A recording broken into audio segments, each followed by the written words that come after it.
శ్రీరాముడి బంటు ఆంజనేయుడు మహాదిశాలిగా భక్తులను ప్రేమను పంచాడు. అయితే హనుమంతుడు రాముడితో గొడవపడిన సంగతి మీకు తెలుసా?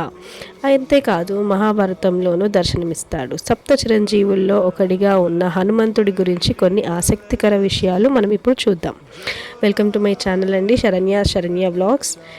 మనం ఈరోజు హనుమంతుడి గురించి కొన్ని విషయాలు తెలుసుకుందాం. ఇంకా నా ఛానల్ని సబ్స్క్రైబ్ చేయలేకపోతే సబ్స్క్రైబ్ చేయండి, లైక్ చేయండి, షేర్ చేయండి. థ్యాంక్ యూ అండి. మనం ఇప్పుడు హనుమంతుడి గురించి తెలుసుకోవాలనుకుంటే ఒకప్పుడు రామాయణంలో హనుమంతుడి గురించి ఎంత చెప్పుకున్నా తక్కువే. ఆ జన్మ బ్రహ్మచారిగా ఉన్న ఈ పవనపుత్రుడు శ్రీరాముడనే తన హృదయంలో బంధించి భక్తితో ఎవ్వరికీ సాటిరానంత ఎదిగాడు. ముఖ్యంగా సముద్రాన్ని దూకి లంకను చేరి సీతమ్మ జాడను రాముడికి చేరవేశాడు. శ్రీరాముడు రావణుడి వధించడం కీలక పాత్ర పోషించిన ఈ వీరాంజనేయుడు యుద్ధంలో లక్ష్మణుడి స్పృహ తప్పి పడిపోగా సంజీవిని తీసుకొచ్చి లక్ష్మణుడి ప్రాణాలు నిలిపాడు. రాముడి పట్ల తనకున్న అపారమైన భక్తితో చిరంజీవిగా ప్రజల గుండెల్లో నిలిచాడు. హనుమంతుడికి గురించి మనము ఇంకా మరిన్ని విషయాలు తెలుసుకోవాలంటే రామాయణ గ్రంథం చదివితే తెలుస్తుంది. లోక కళ్యాణ రాముడికి భక్తి చూపిన వీరాంజనేయుడి గురించి కొన్ని ఆసక్తి విషయాలు ఇంకా మనం తెలుసుకుందాం. ఆంజనేయ యుద్ధం అంటే రామాంజనేయ యుద్ధం అన్నమాట. అసలు రామునికి ఆంజనేయుడికి ఎందుకు యుద్ధం వచ్చింది? అసలు వాళ్ళిద్దరు అసలు యుద్ధం చేశారా? అసలు ఎవరికైనా తెలుసా? నాకైతే తెలియదండి. నేను ఈ విషయం ఇప్పుడు తెలుసుకున్నాను, మీకు కూడా షేర్ చేద్దామని చెప్పేసి ఇందులో చూసి చెప్తున్నాను. శ్రీ మహావిష్ణువు అవతారమైన రాముడి తన హృదయంలో నిలుపుకున్న హనుమంతుడు ఏకంగా తన స్వామితోనే యుద్ధం చేయాల్సి పరిస్థితి వచ్చింది.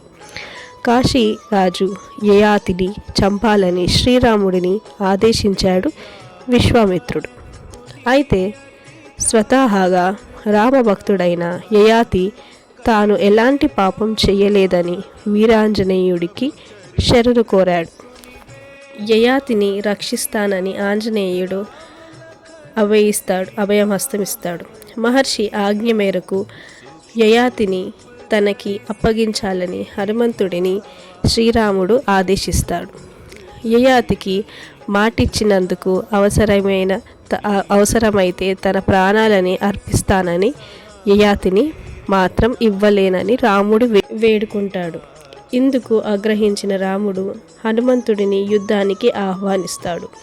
అయితే ఆంజనేయుడి మాత్రం ఎలాంటి ఆయుధం లేకుండా రాముడిపై తనకున్న భక్తిపై ఆయుధంగా చేసుకొని తన స్వామికి ఎదురెలిస్తాడు. ఎన్ని అస్త్రాలు సాధించినా చివరికి రామబాణాన్ని ప్రయోగించిన రామభక్తి ముందు నిలవలేకపోతుంది. ఈ విధంగా శక్తి కంటే భక్తికే ఎక్కువ బలం ఉందని హనుమంతుడు చాటి చెప్పాడు. ఇప్పుడు ఇంకొక స్టోరీ హనుమంతుడి గురించి చెప్పుకుందాం. అదేంటంటే దేహమంతా సింధూరం ధరించిన హనుమంతుడు.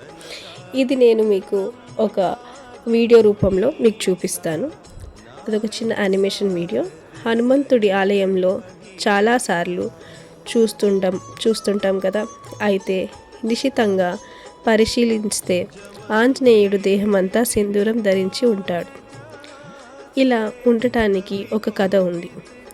ఓ రోజు సీతమ్మ తల్లి తన తలపై సింధూరం పెట్టుకుంటుంటే వీరాంజనేయుడు చూస్తాడు. సింధూరం ఎందుకు ధరిస్తున్నావమ్మా అని అడుగుతాడు. శ్రీరాముడికి ఎలాంటి ఆపద కలగకుండా దీర్ఘకాలం జీవించేందుకు గాను ఇలా చేస్తున్నానని సీతాదేవి బదులించింది. అప్పటి నుంచి ఆంజనేయుడు కూడా శ్రీరాముడిపై అపారమైన భక్తితో తాను కూడా దేహమంతా సింధూరం ధరించడం మొదలుపెట్టాడు. ఇదండి సింధూరం ఒక కథ. ఇప్పుడు చూడండి, నేను చూపించింది సింధూరం అంతా హనుమంతుడు పూసుకుంటున్నాడు కదా. ఇలా ఆయనకు నచ్చిన హనుమంతుడికి రాముడికి ఏం కావద్దని చెప్పి హనుమంతుడు మొత్తం పూసుకుంటాడు సింధూరం. అందుకు రాముడు గుండెలకు హత్తుకుంటాడు, అయ్యో ఆంజనేయ అని చెప్పేసి. ఇప్పుడు ఇంకొక కథ.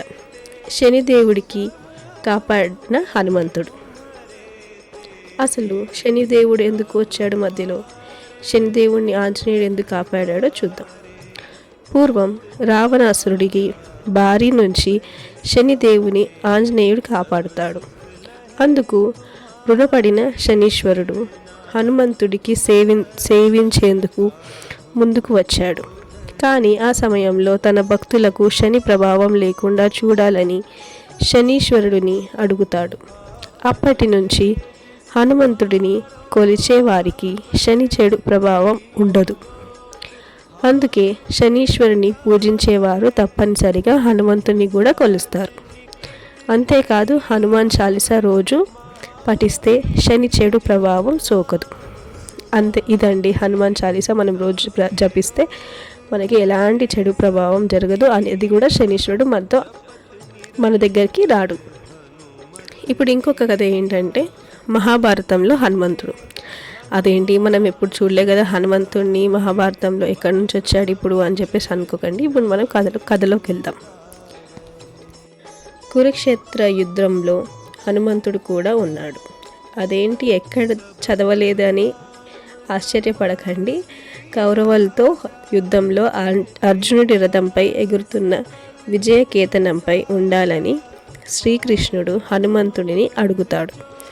ఈ అభ్యర్థన మేరకు అర్జునుడు రథకేతనంపై ఉండి పాండవుల విజయ చిహ్నంగా నిలిచాడు హనుమంతుడు. యుద్ధం ముగిసిన తర్వాత ఆంజనేయుడు తిరిగి సాధారణ రూపంలో వచ్చాడు. రథం కాలిపోయి బూడిదిగా మారింది. అంటే యుద్ధంలో రథంపై విసిరిన ఆయుధాల నుంచి అర్జునుడి రక్షించిన ఆంజనేయుడు. అంతే కదండి, విజయకేతనం తనపై అంటే ఆ రూపంలో ఉన్నాడు కాబట్టి అర్జునుడు ఎలాంటి అన్ని ఆపద నుంచి బయటపడ్డాడు. ఒకవేళ హనుమంతుడు రథంపై లేకపోయినట్లయితే యుద్ధంలో పాండవులు విజయం సాధించేవారు కాదు అని పురాణాలు చెప్తున్నాయి. ఇప్పుడు ఆంజనేయుడి చిరంజీవి అని ఎందుకంటారు?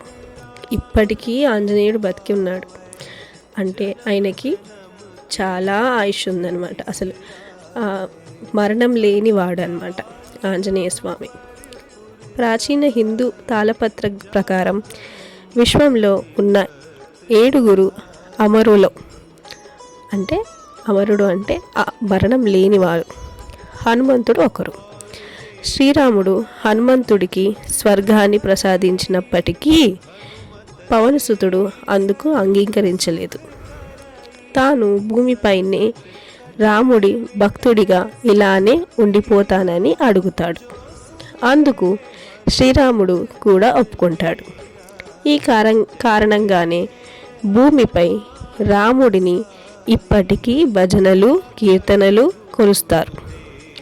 చిరంజీవిగా గుర్తింపు తెచ్చుకున్న మహా హనుమంతుడు ఇప్పటికీ ఎక్కడో భూమిపైనే ప్రాణాలతో ఉన్నాడని కొంతమంది చూశారని కథలుగా చెప్తుంటారు. సప్త చిరంజీవులలో హనుమంతుడితో పాటు